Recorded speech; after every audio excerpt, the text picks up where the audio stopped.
បាទសូមជម្រាបសួរបាទពុកម៉ែបងប្អូនទាំងអស់គ្នាបាទថ្ងៃនេះគឺខ្ញុំបាទទំនេរណានឹងឆ្លៀតណាយកវត្ថុស័ក្តិសិទ្ធិខ្មែរយើងបាទដែលតាក់ទងជាមួយនឹងវត្ថុបុរាណបាទឬក៏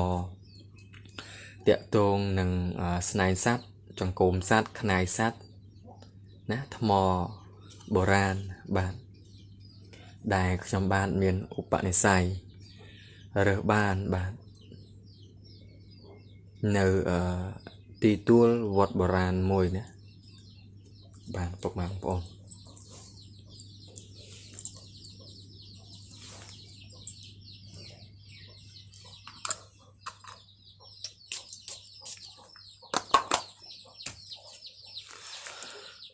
បាទទី1នេះគឺជាស្នែងរមាំងបាទ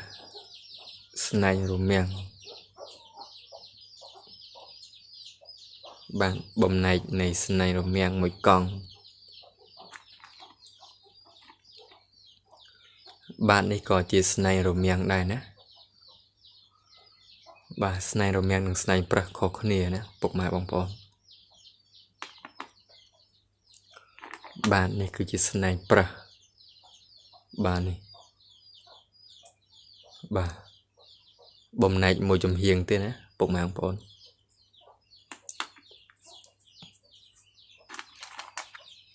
បាទនេះក៏ជាចុងស្នែងសត្វរមាំងដែរបាទចុងស្នែងសត្វរមាំងបាទគឺមានឡាយបាទបង្ហូតឡាយតិចចេះបាទនេះក៏ចុងស្នែងសត្វរមាំងដែរណាពុកម៉ែបងប្អូនបាទហើយនេះក៏ជា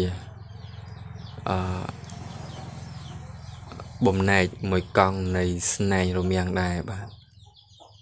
គឺខាងក្នុងគឺពុកណាដីស៊ីពុកបាទខាងក្នុងបាត់ហើយបាទមិនមែនជាឆ្អឹងទេណាពុកម៉ែបងប្អូនតិចច្រឡំថាឆ្អឹងអីទៅបាទនេះបានជាឆ្អឹងបាទនេះសាច់ឆ្អឹងគឺចេះបាទហើយដុះនៅនាងពួនបាទឬក៏ជាថ្មជាដីអ្វីមួយយ៉ាងបាទមកដុះចំណុចកណ្ដាលនៃឆ្នូលឆ្អឹងអញ្ចឹងទៅបាទណាបាទឡើងកណ្ដាញ់បាទរឹងកញ្ជ្រឹះតែម្ដង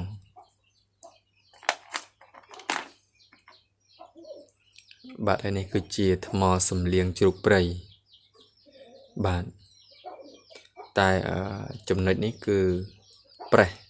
បាទដោយសារតែអត្រៈព្យួរចំអញ្ចឹងហើយខ្ញុំបាននឹងដុតធូបសូមដល់ទស្សបមួយទូអង្គដែលថិតថែរក្សានៅនឹងខ្នាយជ្រូកព្រៃនេះបាទសូមអធិស្ឋានគឺថ្មសំលៀងជ្រូកព្រៃនេះដើម្បីធ្វើការអនុញ្ញាតនឹងប៉ះបើនៅចំណុចដែលមិនស្អាតមិនល្អណាបាទហើយនេះបាទមួយអង្គនេះគឺខ្នែតាន់បាទគឺចំណុចនេះគឺកាច់ឬក៏បាក់ខ្ញុំអត់ច្បាស់បាទតែចំណុចខាងលើនេះគឺច្បាស់តែម្ដងគឺបាក់ដោយសារអត្រៈព្យួរចំឬអត្រៈជន់តែប៉ុណ្្នឹងឯងបាទណាបាទហើយចំណុចនេះគឺស្នាមគឺយូរហើយបាទនេះសាច់បាក់យូរហើយ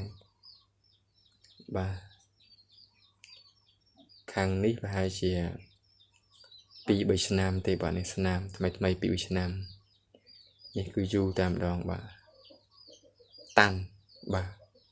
100% តែម្ដងបាទក្នុងយសពគឺខ្ញុំបានមួយគូនេះបាទដល់ពេលខ្ញុំទៅស្វែងរកចំណុចដែលខ្ញុំយល់សពដែលគេមកប្រាប់ឲ្យទៅយកហ្នឹងគឺបានថ្មសំលៀងនេះមុនបាទរំលងបានមួយសប្តាហ៍គឺបានថ្មបានខ្នាយនេះមួយទៀតបាទណា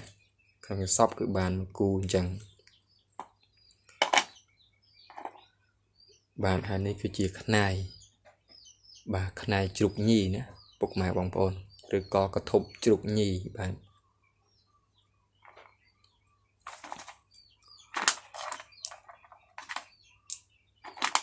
បាទហើយនេះគឺជាកថាពន្ធបុរាណណាពុកម៉ែបងប្អូន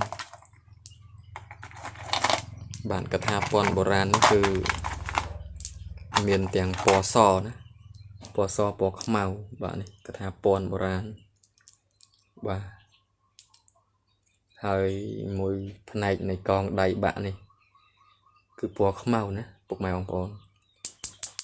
បាទពណ៌ខ្មៅបាទ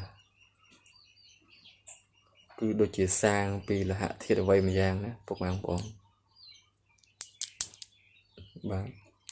ហើយនេះបំណែកកងដៃដែរបាទនេះគឺសាច់មានសាច់ឆោពណ៌បាទរៀងទំនាប់ផ្នត់ចេះបាទនេះបាទនេះគឺសតែម្ដងបាទ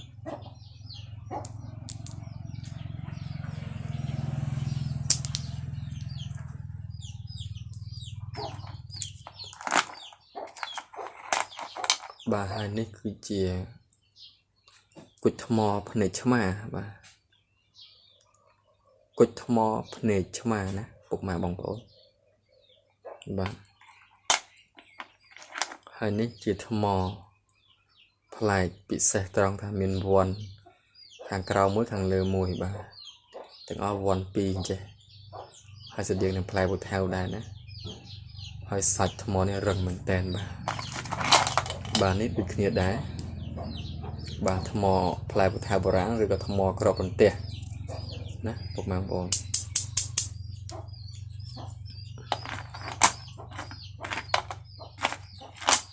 បាទចុងធ្មេញជ្រូកព្រៃធ្មេញមុខបាទធ្គាមជ្រូកព្រៃបាទ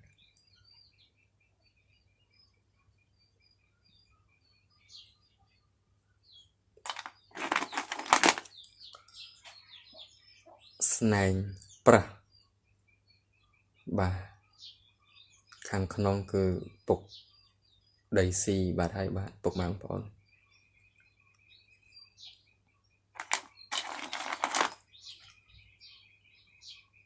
បាទនេះគឺជាបំណែកស្នែងប្រះដែរបាទណាតាន់បាទគឺនៅក្បែរចុងណាពុកម៉ែបងប្អូនគឺតាន់អញ្ចឹងបាទនេះ